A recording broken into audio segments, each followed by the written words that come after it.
Hi there, this is Sober Steve. Thanks for checking out my YouTube channel. I'm a recovering alcoholic with 23 years of sobriety, and I appreciate the support I've gotten in doing this channel. And as I always remind people and say, the reason I decided to do this was just to be a resource for people out there that may have a problem with alcohol, or they have a loved one that has one, and just another voice out there. And hopefully. I'm going to, plan to continue doing these, and it helps people. Great. I have a special guest today. This is my dad, the great Dave Ah, Truesdell. special guest, right? Special. Um, but he agreed. I thought it would be interesting. I had done one with my brother. We went camping, but thought it would be interesting to get his take on what it was like being my dad when I was a teenager and started to drink heavily and a young adult, and just what he recollects, and what it was like from his experiences. I've said on other videos, like I'm not just saying this because he's sitting here. I said on other videos, he's a great dad. I mean, he was from a very young age, he was very active in my life. He always took the time, even though he worked very hard and he had to travel for work. He took time to be, my hockey coach and join Indian guides with me. We would always. I remember you would.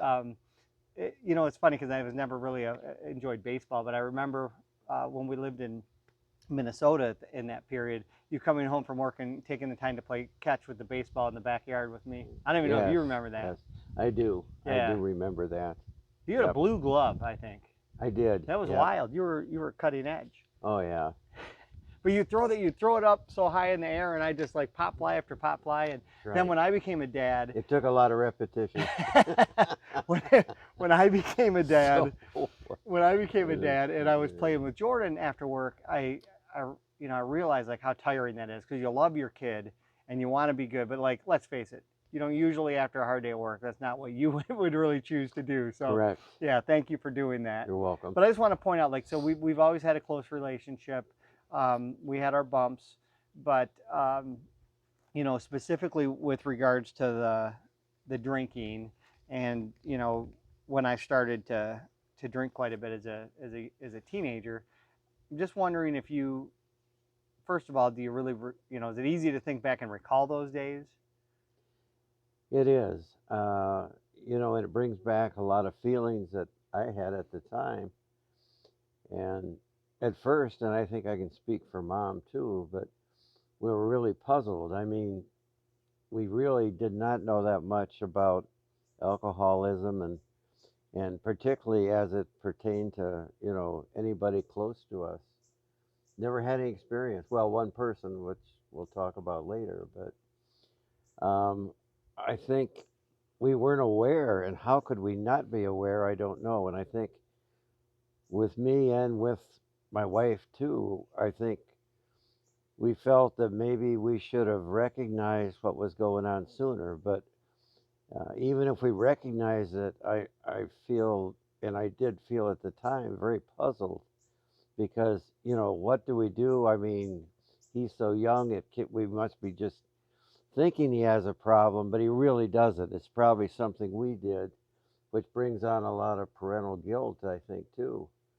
And it's something that it was just completely new to us. And I think we were really puzzled as to what a parent's step should be. So anyway, I think it persisted maybe beyond when it maybe it can't be stopped, I guess, because there's some way that I guess alcoholics are going to get their booze no matter what we do as parents. There's always a way that they can get the stuff, but I think we felt very, very helpless.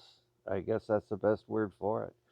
Didn't know what to do, so we didn't do anything, which is probably in my mind, the worst thing. But once again, we just were puzzled, didn't know what the next step should be. But That's really good feedback, and I appreciate you reliving that, because I know it's not the greatest feeling in the world, but I think what's important to realize, like I said, here's a really good dad that's conscientious, God, conscientious conscientious, and okay, caring, and wants to do the best for his son. And my mom, same thing, and they didn't know how to handle it. And I think that nowadays there's so much more information out there. There's so many more avenues for help and things. I think we've come a long way as truly recognizing alcoholism as a disease, you know. And but here's the reality that I said before: short of putting me in jail, there's nothing that you could have done to stop me from drinking. I mean, you couldn't have. Runaway freight train. Yeah. I was going to do anything Yeah. that I had to do. And as I mentioned, I think on our part, because we weren't familiar with it, and we had a nice family, we got along well as a family, and there was a lot of denial going on too there. Yeah. It's all these words kind of describe what feelings are among people that don't really know what's going on and aren't educated relative to alcoholics and alcoholism and what really happens in the relationship. And you go to the point where you think, well, my kid wouldn't do that. There must be some other cause for this, but it just bewildered us. I think at first we just didn't know what to do. Yeah. No, that's. I mean, just So tremendous feedback because I think people that are in your shoes or have a loved one that's an alcoholic, I think you feel those similar feelings. And I think that's part of the misconception of this disease. As I say, a lot of times people will say, they'll think, just because, hey, my kid gets all A's, not that I got all A's, my sister and brother got, I don't want to confuse people or mislead, we won't get into but, that part. but I went to Uh, school every day yeah. and did my best, and I was involved in sports, and I had a lot of friends, a big social group, and I think, you know, people tend to think, well, an alcoholic is somebody that's homeless with a brown paper bag on the street, or just walks around shivering like this. I need a drink. I need a drink. And I think that, people misidentify what an alcoholic really is because it's to cross that line from a heavy drinker to an alcoholic is not as thick of a line as people think. So, and I think that's a great point. And you just summed it up. What I'm saying is because you just don't recognize it as a problem. It's like you have blinders on. You just don't see it because you just don't know Yeah. enough about it and just don't think it could ever happen to you. And how many people say that too? I mean, but it does happen to everybody. Not Right. everybody, but a lot of families. Yeah, and I'd argue most families. So, And one point that that my dad made that resonates with me as the alcoholic. I mean, I grew up in a family that as I mentioned, my sister and brother both got really good grades. They never got in trouble. It was a little bit of the Cleaver family dynamic or the Brady Bunch, but I was the oddball, and I remember feeling extremely guilty at times, like why am I getting in trouble? Why am I making these choices and stuff like and so it's tough for both sides because there's definitely a disconnect, but we worked through it. right, and there's guilt. There's a common word between the the alcoholic and the normal parent, so to Yeah, speak. But it's guilt on both sides because we felt guilty and you felt guilty for going through what you were going through. absolutely. So it's a matter of two people feeling guilty. I'm glad you said normal parent because I'm not sure you're normal, but that was great. Well, we're going to agree upon that, so that's a good thing. So Anyway, we give each other a lot of grief, but anyway, that's awesome. What else did I have? You kind of brought up a question I was going to ask you was if at the time you felt more angry or fear or guilt. Was it all of them or?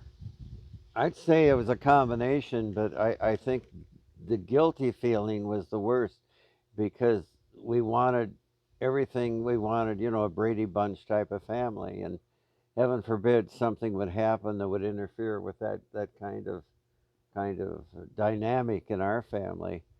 But we felt helpless and just kind of lost, and maybe we should have gotten advice from somebody on what the parents of alcoholic should do, especially a child or a teenager or whatever you want to call them. But we really didn't even. I don't know if it was a matter of we felt ashamed, maybe partially. I mean, there are a lot of adjectives to describe how we felt, and it depends. Sometimes we felt one way, sometimes the other way. But there was a lot of confusion in what we thought, and it was just born out of ignorance because we had no knowledge of what alcoholics really do. like Steve had mentioned, when we think of an alcoholic, we think of the Skid Row guy with the paper bag and the bottle of two buck chuck, in the paper bag, taking a swig from that. But that's not correct, obviously, as you learn through the years. But anyway, that's how we felt initially. So Good stuff. I never heard of $2 Chuck, but if I would have bought it and drank it. you would have. Maybe you could have gotten it for a buck and a half. We Even. drank. We had a. Do you remember there was a wine called MD 2020. I think they still make it. Mad Dog 2020. You probably. I But it was don't a know that bottle one. of like red wine you could get for like a buck. And we ordered. Me and my friends ordered from Mancino's Pizza in Novi. And you and Mom were off to the movies or something. Sorry, this is gonna like bring back bad Oh memories. But boy. they would deliver these bottles of Mad Dog 2020, and we had a system. It was Craig. I won't. We're not using last names on these to protect the innocent, but There you Craig go. was over, and Okay. I go upstairs. He gets the door, and he's like, "Dad, the pizza and wine's here. Oh, just pay him. Go away." They don't ID anybody or whatever. It's just old school. And then we just, have small pizza and 5 bottles of Mad Dog wine. Anyway, oh, this stuff's nasty. Okay. Um, is there, out of from my early days to the time I quit drinking, do you have a particular memory that stands out? A particular event or memory that really stands out? Well, there's several, and one just in general, because we joke about it now, but at the time I found it distasteful and relatively disgusting. And that is a hat he wore around. He had a hat he wore. It said Miller Lite on the top of it.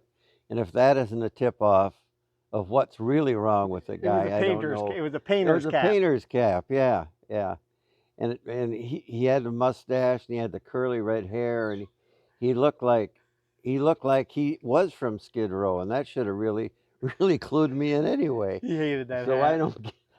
I thought if I ever see that hat again, it's I gonna don't. get I don't burned. think, in And fairness to the hat, I think it was more the cocky it was. personality that I had. It was like, do you think I'm cool? And You- I thought, no, I think you look like a piece of blank. So I mean, that's all I can It say. was. I mean, he Don't was blame the hat. pathetic. He Yeah. was pathetic. Yeah, yeah. That's all I can say. I was. I thought my shit didn't But stink, he did go and it through some did. cars, and there's another thing that Yeah, he drove sometimes when he shouldn't have been driving, and it wasn't bad driving per se. It was bad driving because he was under the influence. yeah, Let's face it. yeah. And and that was painful, and I don't want to. He's really turned into a wonderful guy, and he did a lot to help himself, which is the only way you can do it too as an alcoholic. I can't do anything to change him. He has to be the one to change himself. And it's taken a lot of courage over the years for him to do that, and I give him all the credit in the world. A lot of people couldn't even do it, but he's done it. And he's done it with. It's been tough, I'm sure, but he didn't. He's never even had a relapse, so it's something he should be very proud of. But I told him when he was a teenager, I said, if you ever make it to the age of 21, I'm going to be surprised, because I just thought he was headed for really a big disaster in his life. And I didn't want to see that, but it puts a lot of stress on me, and it puts stress on my wife also. But anyway, he can't, I'm still around at 82, so he can't say, oh God, I killed my dad at an early age. So that we can put that one to bed. So that one didn't occur. So that was good. So Thank you for the kind words. you're welcome. So, You deserve them. okay, I got another question. Sure. Do you remember, on that note, do you remember how you felt when I decided that I was going to check myself into the outpatient rehab? I was absolutely elated. I I never asked him that. I never no, knew. I never knew that. I was elated because what it did, it took a lot of pressure off both my wife and I too, because we thought, oh boy, he is gonna help himself, and that's, you figure out that's where it's got to be, because if he doesn't want to help himself, there isn't anything that anybody can do to help him. But you got to soon as you hit that plateau in life and you decide to do it, by golly, it's a wonderful thing. So I loved it. I mean, I thought he's going to get professional help. It'll be somebody that really knows how to deal with a disease, and I think that's really important to get that help. But and I don't know, if you can even talk a person into going to counseling to get the ball rolling, but if there's any way you can get them in to counseling, I think the sooner the better. Because I remember as a teenager, he got his license taken away, and we had to take him to Pontiac for classes, and that took some time. We had to go every time with him because he couldn't drive. We had to wait till he got done with class, and we went to the Pontiac Mall and walked around. But because we love him, and even back then we love him. We love him even more now. But we had a lot of faith that he would do the right thing, and by golly, he's done more than the right thing. So you give him a lot of credit in the world because it's tough to come back from something like that. And I think there was a saying I came up with yesterday that probably where overcome difficulties is more a tougher thing to do than taking credit for accomplishments and stuff, because that's where it's really at, because it's really a tough thing, and I saw him go through it and came out with a A plus. So I mean, I just very proud of him. Thank you. You're welcome. Well, that one hit the heart. So I think you actually covered the last questions I had, because if you had any advice or thoughts. No, I want to just bring out how, and this is how I felt as a kid, and this is, I had no idea growing up what an alcoholic was. Like when I was maybe not even a teenager yet, I might have been in the 8 to 10 year old group. But I had an uncle that lived in Pontiac, and he taught wood shop in the high school at Pontiac. But he once worked on a freighter in the Great Lakes.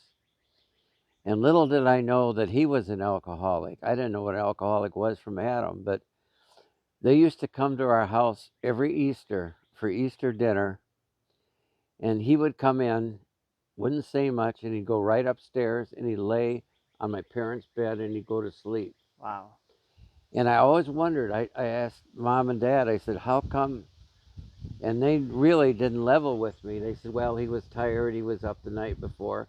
But every time he came to our house, he didn't visit, he didn't sit, he just went up and he slept. And that should have been a clue.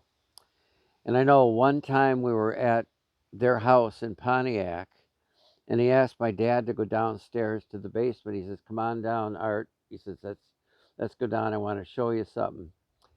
So he went over to his workbench. He reached up into the rafters and he came down with a pint of whiskey. And he said, here, I want you to have a drink with you.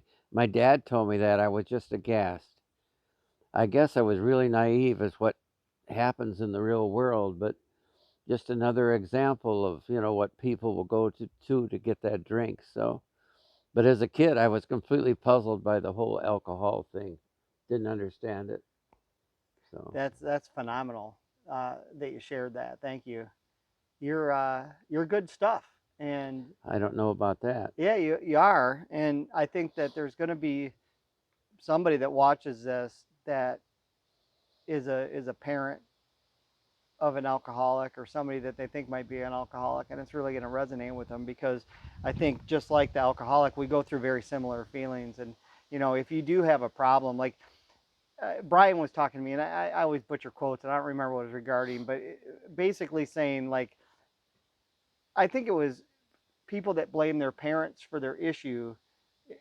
It was only their parents' fault until you know it was your parents' fault. And this isn't regarding to us. I'm just All saying, right, I I understand. equate that to the alcoholism. Like, it's not your fault you're an alcoholic. It's 100% not your fault. It isn't. It's a disease. But Right, once you know you're an alcoholic, it's your fault for not doing anything about it. And that's tough, but it really is, right. because at the point that you say, yeah, I definitely have a problem, in my opinion, you have a responsibility to yourself and to the people you love to try to fix that, and there's really only one way, and that's to get yourself some help. And so, it's a redundant message, but that's what I think is the most important. Yes, and until you're really further into the whole scope of alcoholism, I think the natural emotion for parents is, let's face it, blame, because they don't know. Well, why does he not? Why is he an alcoholic? Why does he turn himself into a non-alcoholic? But it Right. doesn't work that way. But also embarrassment, because you don't want other people to know that he's an alcoholic, because it's just the way people feel. They want, the la-di-da it, type family. and you're embarrassed because you're afraid that that'll reflect negatively on you. That is correct. It goes Right. right back to us as But parents. be honest, I can So, handle anything. yeah, I I'm know. old and tethered now, Right. and so. But I mean, is there any time that you're embarrassed to tell people I'm a recovering alcoholic? Not in the least. I almost want to brag about it.